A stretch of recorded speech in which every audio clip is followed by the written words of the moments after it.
Today, we make a Halloween dip, lean body protein style. To make this, start with a food processor or blender.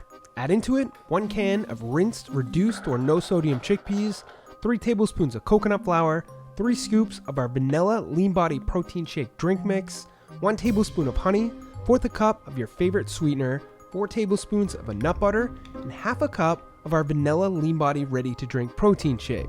Process or blend all of those ingredients together until smooth. Take out an oven-safe dish or pan and evenly distribute your mix into it. Top your mix with a couple crushed up graham crackers and a tablespoon of mini chocolate chips.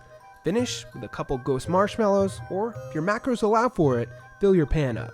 Use sugar-free ones if you can find them. Put that into the oven on 400 for around 10 minutes or until it looks like this.